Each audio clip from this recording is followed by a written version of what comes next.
18 ಮಕ್ಕಳಿಂದ ಪ್ರಾರಂಭ ಮಾಡಿದ್ವಿ. ಇವತ್ತು ಒಂದು 800 ಸ್ಟ್ರೆಂತ್ ಆಗಿದೆ. Teacher is like a second mother. Yes. Because this is the second home for them. So the teacher will be the second parent for the child. So ನಾವು ಓದಂಥ ಸಮಯದಲ್ಲಿ ಅಷ್ಟು ಎಜುಕೇಷನ್ಗೆ ಎಲ್ಲ ವರ್ಗದವ್ರಿಗೂ ಸಿಗ್ತಿರ್ಲಿಲ್ಲ. ನಾವು ಕೆಲವೆಲ್ಲ ಕಷ್ಟ ನೋಡಿದ್ರಿಂದ ಒಂದು ಶಾಲೆ ಪ್ರಾರಂಭ ಮಾಡೋಣ ಅಂತೇಳಿ ನಮ್ಮ ತಂದೆಯವರ ಆಶೀರ್ವಾದದಿಂದ ನಾನು ಶಾಲೆ ಪ್ರಾರಂಭ ಮಾಡಿದೆ. We have already taken state first rank also, we have taken state 5th rank also, we have taken state 10th rank also, we have taken from past 15 years. This is only possible when we are giving them enough of coaching in the school hours. ನಾವು 1.5 ಎಕರೆನಲ್ಲಿ ನಾನೇನೋ apartment ಮಾಡಿದ್ದಿದ್ರೆ ನನಗೊಂದು 50 ಲಕ್ಷ ಬಾಡಿಗೆ ಬರ್ತಿತ್ತು. ನಮಗೇನಂದರೆ ಪ್ರತಿ ವರ್ಗದ ಮಕ್ಕಳು ಇದೊಂದು ಶಾಲೆಗೆ ಬಂದರೆ ನನಗೇನು ಕೊರತೆ ಇದೆ ಅಂತ ಹೋಗಬಾರ್ದು, ಎಲ್ಲ ಇಲ್ಲಿ ಒಂದು ಶಾಲೆಯಲ್ಲಿ ಇದೆ ಅಂತ ಒಂದು ಖುಷಿಯಿಂದ ನನ್ನ ಶಾಲೆಗೆ ಬರಬೇಕು ಅಂತ ಒಂದು ಶಾಲೆ ಮಾಡ್ತೀನಿ. Our school students stand number 1 for discipline. Okay. Second comes cultural activities. Like not only cultural activities, cultural ethics we teach the students. In our school, from pre-nursery itself, a child says namaste. Okay. The child is taught namaste here. So that is the cultural ethics what we teach our child. Madam, ನಮ್ಮ ಶಾಲೆ ಆವರಣದಲ್ಲಿ ಒಂದೇ roof ಕೆಳಗೆ ಇಡೀ ಬೆಂಗಳೂರಲ್ಲಿ ನಾರ್ತಲ್ಲಿ ನೀವೆಲ್ಲೂ ಹುಡುಕಿದ್ರು ಸಿಗದೆ ಇರೋಂಥ ಒಂದು ಶಾಲೆ ಮಾಡಿದ್ದೀವಿ. ಇಲ್ಲಿ ನಾವು ಒಂದು ಎಜುಕೇಷನ್ ಜೊತೆಗೆ ಸ್ಪೋರ್ಟ್ಸ್ ಆ್ಯಕ್ಟಿವಿಟೀಸ್ ತುಂಬ ಇದೆ. ಸೊ ಒಂದು mini Olympic size swimming pool ಮಾಡಿದ್ದೀವಿ, ಬಾಸ್ಕೆಟ್ಬಾಲ್ ಮಾಡಿದ್ದೀವಿ, ಸ್ಕೇಟಿಂಗ್ ಮಾಡಿದ್ದೀವಿ, ಕ್ರಿಕೆಟ್ ಮಾಡಿದ್ದೀವಿ. ಸೊ ಈ ರೀತಿ ಒಳ್ಳೆ ಸ್ಪೋರ್ಟ್ಸ್ ಇದೆ. ಒಂದೇ ರೂಫ್ ಕೆಳಗೆ ಯಾವ ಸ್ಕೂಲಲ್ಲೂ ಈ ಸರೌಂಡಿಂಗ್ಸಲ್ಲಿ ನಿಮಗೆ ಅದು ಆ ಸೌಲಭ್ಯ ಸಿಗೋದಿಲ್ಲ. ಹಾಯ್, ಹಲೋ, ನಮಸ್ತೆ. ನಾನು ಸುಷ್ಮಾ ನಾಗಯ್ಯ. ವೀಕ್ಷಕರೇ, ಇವತ್ತು ನಾನು ಪೀಣ್ಯ ಸೆಕೆಂಡ್ ಸ್ಟೇಜಲ್ಲಿ ಇರುವಂತಹ ಜ್ಞಾನೋದಯ ಇಂಟರ್ನ್ಯಾಷನಲ್ ಸ್ಕೂಲ್ಗೆ ಬಂದಿದ್ದೀನಿ. ತುಂಬ ಖುಷಿಯಾದ ವಿಚಾರ ಏನು ಅಂದರೆ, ಜ್ಞಾನೋದಯ ಇಂಟರ್ನ್ಯಾಷನಲ್ ಸ್ಕೂಲ್ ಈ ಅಕಾಡೆಮಿಕ್ ಇಯರ್ ಅಂದರೆ 2026-27 ಸಾಲಿಗೆ CBSEಗೆ ಅಫಿಲಿಯೇಟ್ ಆಗಿದೆ. ಬನ್ನಿ, ಈ ಒಂದು ಸ್ಕೂಲ್ ಬಗ್ಗೆ ಸಾಕಷ್ಟು ಇನ್ಫಾರ್ಮೇಷನನ್ನು ನಾನು ನಿಮಗೆ ಕೊಡ್ತಾ ಹೋಗ್ತೀನಿ.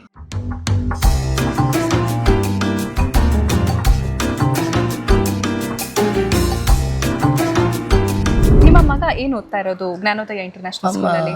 ದೊಡ್ಡವನು ಇವಾಗ 10th ಸ್ಟ್ಯಾಂಡರ್ಡ್, ಓಕೆ. ಚಿಕ್ಕವರು 5th. ನಿಮ್ಮ ಮಕ್ಕಳು ಈ ಒಂದು ಸಂಸ್ಥೆಯಲ್ಲಿ ಓದ್ತಾ ಇರೋದು ನಿಮ್ಗೆ ಎಷ್ಟು ಖುಷಿ ಇದೆ ಸರ್? ಚೆನ್ನಾಗಿದೆ ಮೇಡಮ್. 3 ಇಯರ್ಸ್ ನಮ್ಮ ಊರಲ್ಲಿ ಓದಿದ್ದೆ, ವಿಲೇಜಿನಲ್ಲಿ. ಓದಕ್ಕೆ ಬರ್ತಿದ್ದಿಲ್ಲ, ರಾಯಚೂರಿಂದನಾ? ಓಕೆ. ಓದಕ್ಕೆ ಬರ್ತಿದ್ದಿಲ್ಲ, ಇಲ್ಲಿ ಓದಕ್ಕೆ ಬಂದಿರೋದು ಒಂದೇ ವರ್ಷದಲ್ಲಿ ಇಂಪ್ರೂವ್ ಆಗಿದ್ದಾನೆ. ನಾವು ಅಷ್ಟು ಅನ್ಕೊಂತಿದ್ದಿಲ್ಲ, ಆದರೂ improve ಚೆನ್ನಾಗಿದ್ದಾನೆ.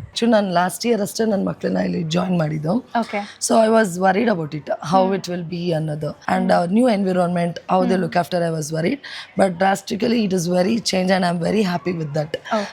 How they nurture the students and discipline. By that it has built a good scope and focus for them, for the students.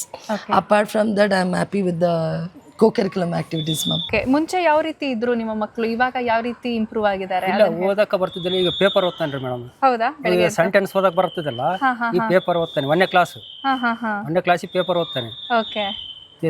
3 years ಓದಿಸಿದ್ರು ಅಲ್ಲಿ ಏನು ಓದಕ್ಕೆ ಬರ್ತಿದ್ದಿಲ್ಲ. 4th ಸ್ಟ್ಯಾಂಡರ್ಡ್ ಇನ್ನೊಬ್ಬ ಅನ್ನೋದಾನೆ, ಅವ್ರು ಚೆನ್ನಾಗಿ ಓದ್ತಾನೆ. ಅವರು ಸ್ಕೂಲ್ ಅಂದ್ರೆ ಬೇಜವಾಬ್ದಾರಿ ಇತ್ತು, ಇಲ್ಲಿ ಬಂದ್ಮೇಲೆ ಪಾಸಿಟಿವ್ ಆಗಿ ಸ್ಕೂಲಿಗೆ ಎಬ್ಸ್ಲಿಕ್ಕೆ ತಾವೇ ಅದು ಬಂದ್ಬಿಡ್ತಾರೆ. ಈಗ ಬೇರೆ ಸ್ಕೂಲ್ ಕಂಪೇರ್ ಮಾಡಿದ್ರೆ ನಿಮ್ಮ ಮಕ್ಕಳನ್ನ ಈ ಸ್ಕೂಲಿಗೆ ಸೇರಿಸಿದ್ಮೇಲೆ ಯಾವ ರೀತಿ ಚೇಂಜಸ್ ಕಾಣಿಸುತ್ತು ನಿಮ್ಮ ಮಕ್ಕಳಲ್ಲಿ ಅಂತ?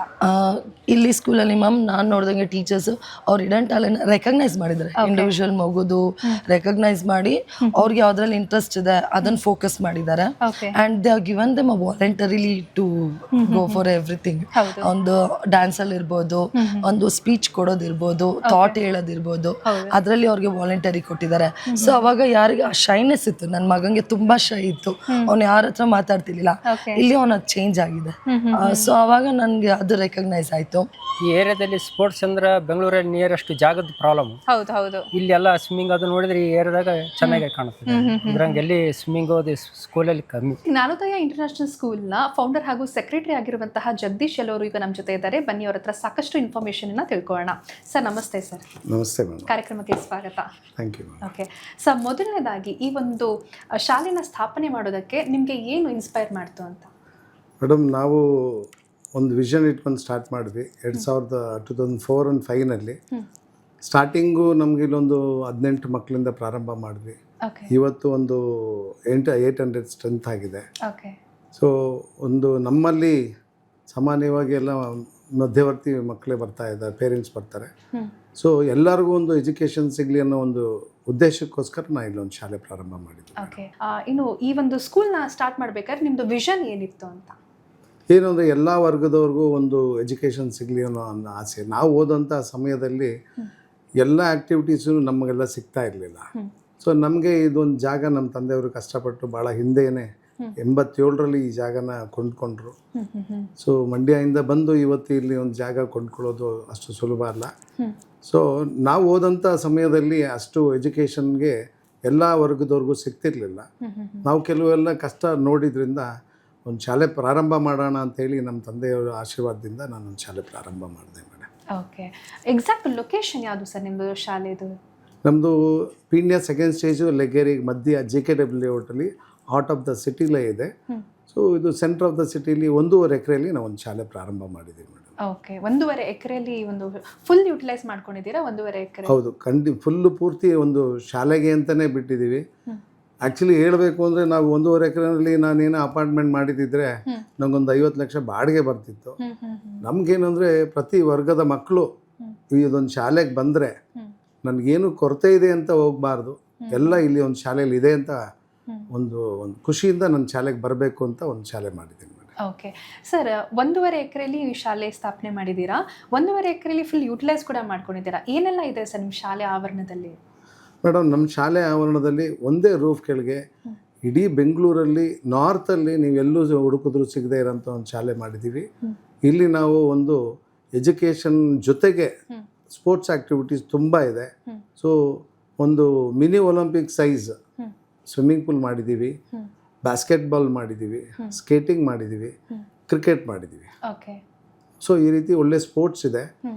ಒಂದೇ ರೂಫ್ ಕೆಳಗೆ ಯಾವ ಸ್ಕೂಲಲ್ಲೂ ಈ ಸರೌಂಡಿಂಗ್ಸಲ್ಲಿ ನಿಮಗೆ ಅದು ಆ ಸೌಲಭ್ಯ ಸಿಗೋದಿಲ್ಲ ಮೇಡಮ್. ಓಕೆ ಔಟ್ಡೋರ್ ಮಾತ್ರ ಇದೆಯಾ ಅಥವಾ ಇಂಡೋರ್ ಆಕ್ಟಿವಿಟೀಸ್ ಕೂಡ ಇದೆಯಾ? ಸಾಕಷ್ಟು ಇಂಡೋರು ಇದೆ. ಚೆಸ್ ಆಗಲಿ, ಕೇರಮ್ ಆಗಲಿ, ಬ್ಯಾಡ್ಮಿಂಟನ್ ಆಗಲಿ, ಆ್ಯಂಡ್ ಇವನ್ ನಮ್ಮ ಟೇಬಲ್ ಟೆನ್ನಿಸ್ ಆಗಲಿ, ಆದಷ್ಟು ಇಂಡೋರ್ ಗೇಮ್ಸ್ ಎಲ್ಲ ಇದೆ. ಚೆಸ್ ಕೂಡ ಇದೆ. ಸೊ ಎಲ್ಲ ಸಿಕ್ಕತ್ತೆ ನಮ್ಮಲ್ಲಿ. ಓಕೆ ಈಗ ಈ ಒಂದು ಅಕಾಡೆಮಿಕ್ ಇಯರಲ್ಲಿ 2026-27 ನೀವು CBSEಗೆ ಅಫಿಲಿಯೇಟ್ ಆಗಿದ್ದೀರಾ. ಸೊ ಯಾಕಾಗಿ ಈ ಒಂದು ನಿರ್ಧಾರ ತಗೊಂಡಿದ್ದು? ಇದಕ್ಕೆ ಏನೆಲ್ಲ ಚಾಲೆಂಜಸ್ ಫೇಸ್ ಮಾಡಿದ್ರಿ? ಎಷ್ಟೆಲ್ಲ ಹಾರ್ಡ್ ವರ್ಕ್ ಇದೆ ಇದ್ರ ಹಿಂದೆ ಅಂತ? ಮೇಡಮ್ ಈಗಿನ ಪ್ರೆಸೆಂಟ್ ಸಿಚುವೇಷನ್ನಲ್ಲಿ CBSE is must and should. ಏನಕ್ಕೆ ಮಕ್ಕಳು ಕಾಲೇಜ್ ಹೋಗಬೇಕು ಅಂದರೆ ಕಾಂಪಿಟೇಟಿವ್ ಎಕ್ಸಾಮ್ಸ್ ಆಗಲಿ ಅವ್ರ ಫ್ಯೂಚರ್ಗಾಗಲಿ CBSE is very much necessity. So ಹಾಗಾಗಿ ನಾವು CBSE ಇರೋದ್ರಿಂದ ಅದು ಮಕ್ಕಳಿಗೆ ಮುಂದೆ ಕಾಲೇಜ್ಗಳಿಗೆಲ್ಲ ಉಪಯೋಗ ಆಗುತ್ತೆ ಅಂತ ಹೇಳಿ ನಾವು CBSE ಪ್ರಾರಂಭ ಮಾಡಿದ್ದೀವಿ. ಓಕೆ CBSE ನಾರ್ಮ್ಸ್ ಪ್ರಕಾರ ನಿಮ್ಮ ಶಾಲೆನ ಯಾವ ರೀತಿ ಅಪ್ಗ್ರೇಡ್ ಮಾಡಿದ್ರಿ ನೀವು ಅಂತ? ಮೇಡಮ್ ಈಗ as per norms of CBSE ನಮ್ಮದು ಲ್ಯಾಬ್ಸ್ ಆಗಲಿ, ಲೈಬ್ರರಿ ಆಗಲಿ, ಮ್ಯಾಥಮೆಟಿಕ್ಸ್ ಲ್ಯಾಬ್ ಆಗಲಿ, ಪ್ರತಿಯೊಂದೂ ಆ್ಯಸ್ ಪರ್ ನಾರ್ಮ್ಸು ತುಂಬ ಬಿಗ್ ವಿಷನ್. ನನ್ನ ಕಾಲೇಜ್ಗೆ ಬೇಕಾಗುವಂಥ computers lab in the vision of college also. Okay so ಮಾಡಿದ್ದೀವಿ ಮೇಡಮ್ ಎಲ್ಲ. ಮುಂದೆ ಕಾಲೇಜ್ ಕೂಡ ಓಪನ್ ಮಾಡಬೇಕು ಅಂತ? ಖಂಡಿತ. ಓಕೆ ಒಂದು ಸರಿ ಒಂದು ಮಗು ನಮ್ಮ ಶಾಲೆಗೆ ಬಂದರೆ ಪ್ರಿ KGಗೆ ಇಲ್ಲಿ ಅಡ್ಮಿಷನ್ ಆಯಿತು ಅಂದರೆ ಅಪ್ ಟು ಕಾಲೇಜ್ ಇಲ್ಲಿ ಮುಗಿಸ್ಬೇಕು ಅನ್ನೋದಕ್ಕೋಸ್ಕರನೇ ನಂದೊಂದು ಮುಂದಿನ ವಿಷನ್ನು ತುಂಬ ಇದೆ. ಸೊ ಒಂದು ಮಗು ಒಂದು ಶಾಲೆಗೆ ನಮಗೆ ಬಂತು ಅಂದರೆ ಒಂದು 20 ವರ್ಷ ಒಂದು ಮಗು ಇಲ್ಲೆಲ್ಲ ಕಂಪ್ಲೀಟ್ ಮಾಡಿಕೊಂಡೇ ಈಚೆ ಹೋಗಬೇಕು ಅನ್ನೋ ಒಂದು ಮುಂದಿನ ವಿಷನ್ ಭಾಳ ಇಟ್ಕೊಂಡೇ ನಾನು ಒಂದು ಶಾಲೆನ ಪ್ರಾರಂಭ ಮಾಡಿದ್ದೆ.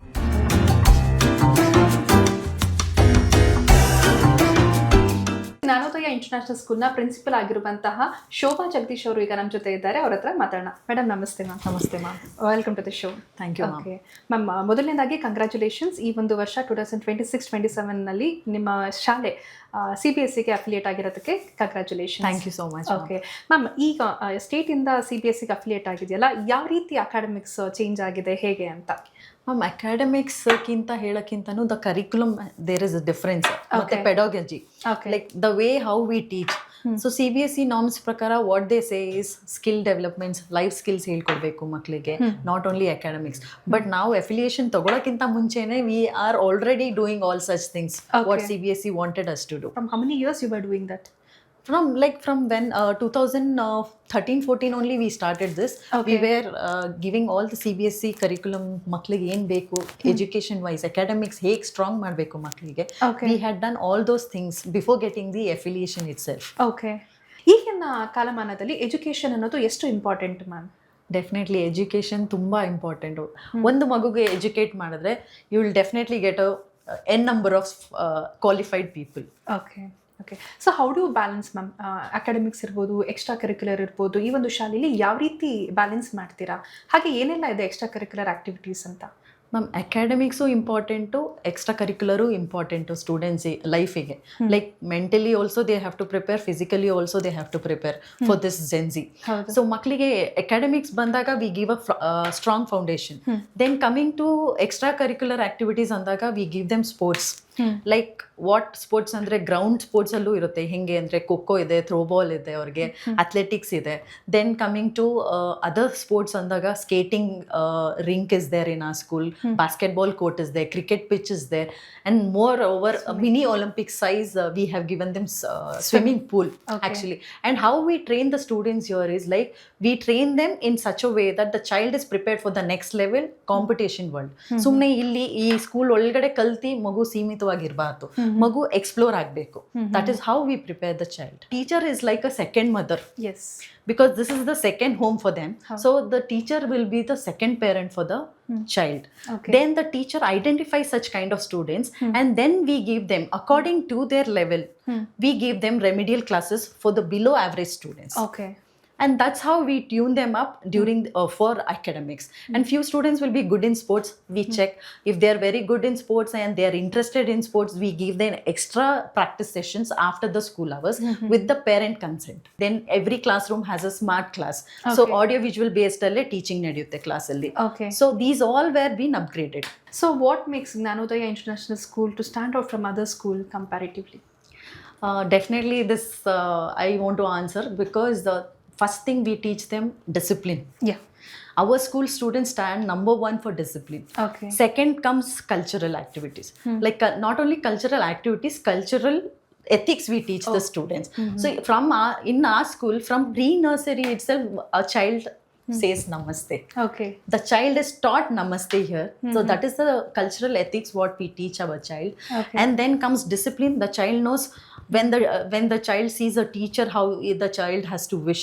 Maybe it sees the teacher n number of times inside the school premises, still the child wishes the teacher by namaste itself. Okay. And we have taught them like how we take is cultural activities. What we do is from pre-nursery, first we give them akshara abhyasa. Okay. A child, as we told, this is the second home for them. So we take care of their even like how the child has to start its education. So akshara abhyasa is given to the child as soon as the child enters the school. Then we celebrate all the cultural activities because kids should know what our cultural celebrations are. Yes. So we celebrate everything like Ganesha festival, Shankranti, Pongal, Onam. So all different. Then Christmas because they should know other religion things also. So here we don't bifurcate any religion things and we give more of activities like Colors Day is being celebrated, Nutrition Day is celebrated because the child should know what is importance in their life, why we are eating this food, why we are eating this vegetable, why is it, and then coming to switching over other than the academics, we give them the sports activity also. Okay. So from LKG itself, we give them skating. So the child will be strong enough to take the skating part. So LKG, UKG students will have skating in their own timetable, academic timetable. So the child within the school hours, the child will finish not only academics, other activities also. Any parent who will be admitting the child to Gnanodaya International CBSE school will be proud, definitely, thinking that, telling that I made a good decision for my child's life. Okay. So ಒಂದು ಸಾರ್ಥಕ ಭಾವದಿಂದ ಇಲ್ಲಿಂದ ಆಚೆ ಹೋಗ್ತಾರೆ ಅಂತ ಹೇಳ್ತೀರಾ? 100% ma'am. ಇಲ್ಲಿ ಬಂದು ನನ್ನ ಮಗು ಇಂಪ್ರೂವ್ ಆಯಿತು ಅಂತಲೇ ಹೇಳ್ಬಿಟ್ಟು ಹೋಗಿರೋದೇ ಇದೆ ಪೇರೆಂಟ್ಸು. ಯಾಕೆಂದರೆ ವಿ ಗಿವ್ ಇಂಡಿವಿಜುವಲ್ ಅಟೆನ್ಷನ್. ಈ ಥರ ಮಗು ವೀಕ್ ಇದೆ ಇಂಥ ಸೆಕ್ಷನಲ್ಲಿ ಅಂದರೆ ಅಂಥ ಮಗುನ ನಾವು first we don't neglect such kind of students. V give them more extra activities, extra writing part ಕೊಟ್ಟು ಆ ಮಗು ಪ್ರಾಕ್ಟೀಸ್ ಕೊಟ್ಟು ಆ ಮಗು ಎಲ್ಲಿ ಡಲ್ ಇದೆ, ಅದು ಕೆಪಾಸಿಟಿ ಎಷ್ಟಿದೆ, ಆ ಕೆಪಾಸಿಟಿ ತಕ್ಕನಾಗೆ ಮಗುಗೆ ಪ್ರಾಕ್ಟೀಸ್ ಕೊಡ್ತೀವಿ. ಮತ್ತು we take care of individual child. ಆ ಥರ ಇರುತ್ತೆ. ಮ್ಯಾಮ್ ಇನ್ನು ಅಕಾಡೆಮಿಕ್ಸ್ ಬಗ್ಗೆ ಬರೋದಾದ್ರೆ, ಎಜುಕೇಷನ್ ಬಗ್ಗೆ ಬರೋದಾದ್ರೆ ಮೇನ್ ಆಗಿ ಈಗ ಪ್ರೈಮರಿ ಇರ್ಬೋದು, ಮಿಡಲ್ ಸ್ಕೂಲ್ ಇರ್ಬೋದು, ಹಾಗೆ ಹೈಸ್ಕೂಲ್ ಇರ್ಬೋದು, ಕೋಚಿಂಗ್ ಯಾವ ರೀತಿ ಇರುತ್ತೆ ಎಲ್ಲದಕ್ಕೂ? ಮ್ಯಾಮ್ ಖಂಡಿತ ಡಿಫ್ರೆಂಟ್ ಆಗಿದೆ. ಹೈಸ್ಕೂಲ್ ಬರೋದಾದ್ರೆ ಇವಾಗ ನೀವೇ ಕೇಳ್ಪಟ್ಟಿರಲ್ಲ, like we have already taken state first rank also, we have taken state 5th rank also, we have taken state 10th rank also, we have taken from past 15 years. This is only possible when we are giving them enough of coaching in the school hours. Like what happens, we give them tuition timings from morning 7 to evening 7. Sometimes it will be morning 6:30 to evening 8:30 also. Each and every subject teacher takes the classes according to their level of students, like average students, below average students and bright students. They will be bifurcated according to their capacity. We train them, we make them practice what they are required to practice according to their capacity.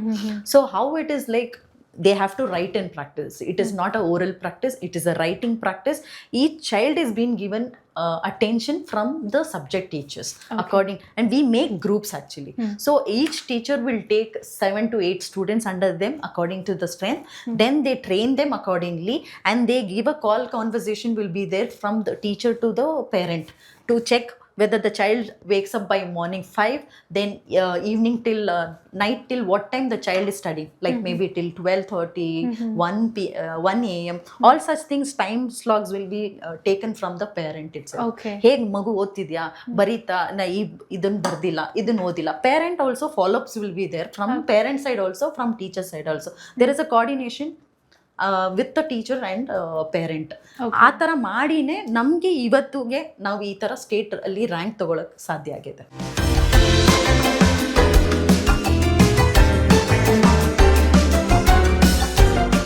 ಬನ್ನಿ ವೀಕ್ಷಕರೇ, ಜ್ಞಾನೋದಯ international ಸ್ಕೂಲ್ನ coordinator ಆಗಿರುವಂಥ ಶ್ವೇತಾ ಅವರು ಇವತ್ತು ನಮ್ಮ ಜೊತೆ ಇದ್ದಾರೆ. ಅವ್ರ ಹತ್ರ ಕೂಡ ಮಾತಾಡೋಣ. ನಮಸ್ತೆ ಶ್ವೇತಾ. ನಮಸ್ತೆ. ಓಕೆ, ಸೊ ಕೋಆರ್ಡಿನೇಟರ್ ಅಂತ ಹೇಳಿದ್ರು. You said something like coordinator which is usually not known to the people. What is exactly that coordinator thing in your school? What exactly you do? We like coordinators are nothing but the proper bridge between the management and the teachers. Okay. And like my part will be, I'll be training the teachers. Training in the sense like 1 week before what the teacher is going to teach in the classes, what they're going to do. The complete task will be explained to the coordinator first. I'll be like shooting some questions in between, like what about that, this, like we will be having separate questions for that. So like we'll read the teacher completely what they're going to do for the 1 week, whether they're prepared for the next week or not. Okay. So that will be done. Later, when after taking all the information from the teacher, for the 1 week plan will be taken priorly. Then later I'll be going on rounds for every classes. We'll be checking how the classes are going on. Is it according to the information given by the teachers or not? Then this year, school is getting, school got affiliated to CBSE. How happy are you about this, and what are the challenges you'll be facing, and how are you prepared to face the challenge? I am like so much happy because our school have got affiliated to CBSE after so much of hard work of us teachers, management, as well as the non-teaching staff. We have done so much of hard work for this. After like parents' request, like management has decided for this. And like the challenges will be like in the future, our parents will be having questions like whether the same teachers are going to continue for the next year, or you're going to take any CBSE trained teachers, or what will be done. Whether the like academic run according to CBSE norm, like that. For that school we are already following CBSE pattern itself. Just it was not affiliated priorly. Now in the holidays, every teachers will be called 20 days earlier, and workshops will be given for them according to CBSE norm, whatever it is. And even little small things will be there where the teacher still has to learn. So according to that, teacher will be well trained before they are going to start the next year academic. Okay ವೀಕ್ಷಕರೇ, ಜ್ಞಾನೋದಯ international ಸ್ಕೂಲಲ್ಲಿ steam education ಕೂಡ ಕೊಡ್ತಾರೆ. ಏನಿದು steam education? ಇದರ ಬಗ್ಗೆ ಮಾತಾಡೋಕೆ ಈಗ ನಮ್ಮ ಜೊತೆ ಇದ್ದಾರೆ ಪುರುಷೋತ್ತಮ್ ಸರ್ ಅವರು. ಬನ್ನಿ ವೀಕ್ಷಕರೇ, ಅವ್ರ ಹತ್ರ ಮಾತಾಡೋಣ. ಸರ್ ನಮಸ್ತೆ. ಸರ್ ನಮಸ್ತೆ. ಸರ್, ಮೊದಲನೇದಾಗಿ ಈ ಸ್ಟೀಮ್ ಎಜುಕೇಷನ್ ಅಂದರೆ ಏನು ಅಂತ? ಸ್ಟೀಮ್ ಎಜುಕೇಷನ್ ಅಂದರೆ science, technology, engineering, arts and mathematics. Okay. So ನಾವೆಲ್ಲ ಓದಬೇಕಾದ್ರೆ ಹೇಗಿತ್ತು ಅಂದರೆ ಬರೀ ಒಂದು ಟೀಚರ್ ಬರ್ತಿದ್ರು, ಹೇಳ್ತಾ ಇದ್ರು, ಹೋಗ್ತಾ ಇದ್ರು. No practical exposure. But now the classroom has to really turn. Now the classroom has to implement something called as experiential education. So with the introduction of NEP 2020, Government of India has made it mandatory from next year onwards a few important things. One is skill lab, okay one is robotics and AI, and one is your all those equipments and all those things which should be in skill lab, using which students have to do a few things like hydroponics or pottery, these kind of things. Yeah. So government of India has done this mandatory from next year onwards. Yeah. But So which academic year? this 2026, school 27, has implemented it from 25-26, Okay. 1 year prior to the government's mandatory norms. Okay. We have already done it. Okay. In the previous year, Okay. we had doll painting as well as agarbatti making. Okay. So both these activities are related to bamboos and wood. Last year we had jelly making and testing Okay. the food. Okay. Whatever juices we take, whatever sauce we take, how harmful it is to our health. Yeah. So all these Awareness things- you are giving. Okay. these things students have tested it. They have decomposed it, they have put a chemical, they have seen how it works, right? Yeah. So that experiential learning, students of Jnanodaya are getting it over here. Okay. And NEP also mandates something called as robotics and AI. Yes, we have started working with sensors, microcontrollers, Arduino board, and students of the school have actually gone to various other competitions wherein they have won prizes, right? State level prizes. Okay. That's a great thing. Yes, yes. So tell us something more about artificial intelligence and robotics and all. For students of class 3 to class 8, it has become mandatory for the schools to provide artificial intelligence and robotics. Okay. With this, something called as conceptual computational training, Okay. thinking is to be done. Computational thinking.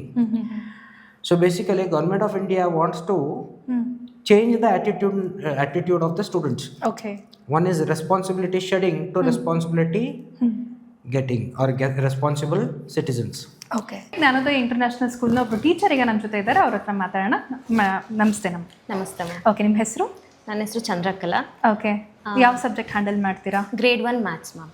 Okay, grade 1 maths teacher ನೀವು. Okay ma'am, ಎಷ್ಟು ಖುಷಿ ಆಗುತ್ತೆ ಈ ಒಂದು ಸಂಸ್ಥೆಯಲ್ಲಿ ಮಕ್ಕಳಿಗೆ ನೀವು ಪಾಠ ಹೇಳ್ಕೊಡೋದು?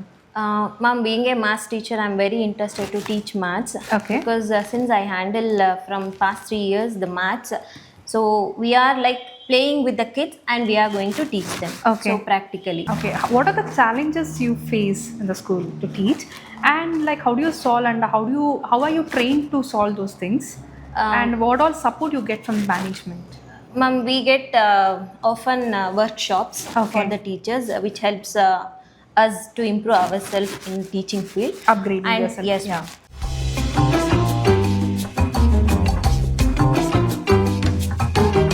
ಓಕೆ, ಬನ್ನಿ ವೀಕ್ಷಕರೇ, ಜ್ಞಾನೋದಯ ಇಂಟರ್ನ್ಯಾಷನಲ್ ಸ್ಕೂಲ್ನ ಅಲುಮ್ನಿ ಇದ್ದಾರೆ, ಅಂದರೆ ಹಳೆ ಸ್ಟೂಡೆಂಟ್ ಈಗ ನಮ್ಮ ಜೊತೆ ಇದ್ದಾರೆ, ಅವ್ರ ಹತ್ರ ಕೂಡ ಮಾತಾಡೋಣ. ನಮಸ್ತೆ. ನಮಸ್ತೆ. ನಿಮ್ಮ ಹೆಸರು? ಡಾಕ್ಟರ್ ರಂಜಿತಾ. ಮೊದಲನೇದಾಗಿ ಮೇಡಮ್, ಈ ಒಂದು ಶಾಲೆಯಲ್ಲಿ ಓದಿರೋದಕ್ಕೆ ನಿಮ್ಗೆ ಎಷ್ಟು ಹೆಮ್ಮೆ ಆಗುತ್ತೆ? ತುಂಬಾ ಹೆಮ್ಮೆ ಆಗತ್ತೆ. ಅಂದರೆ ತುಂಬ ಹೆಮ್ಮೆಯಿಂದ ಹೇಳ್ಕೊಬೋದು, ನಾವೇ first batch.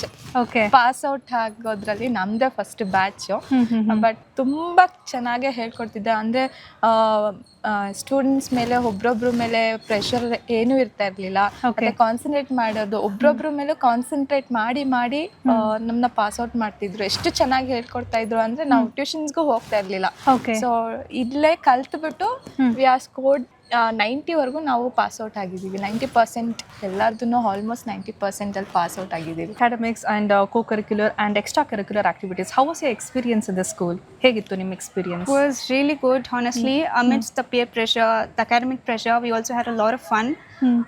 To mention, we had a lot of opportunities for extracurricular activities also. Okay. We had a lot of opportunities. We had a lot of encouragement towards sports.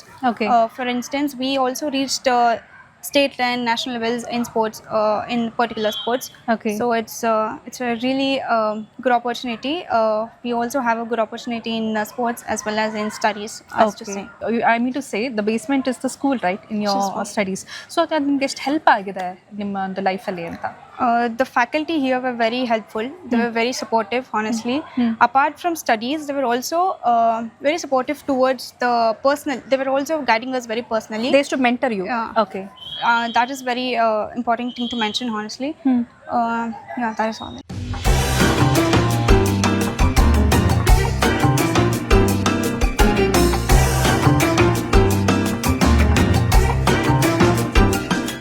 ನೋಡಿದ್ರಲ್ಲ ವೀಕ್ಷಕರೇ, ಜ್ಞಾನೋದಯ ಇಂಟರ್ನ್ಯಾಷನಲ್ ಸ್ಕೂಲಲ್ಲಿ ಏನೆಲ್ಲ ಫೆಸಿಲಿಟೀಸ್ ಇದೆ, academics ಜೊತೆಗೆ ಅವರು extra curricular ಆಕ್ಟಿವಿಟೀಸ್ಗೆ ಹೇಗೆಲ್ಲ priority ಕೊಡ್ತಾರೆ, ಹಾಗೆ ಈ ವರ್ಷ ಅವರು CBSEಗೆ ಅಫಿಲಿಯೇಟ್ ಕೂಡ ಆಗಿದ್ದಾರೆ.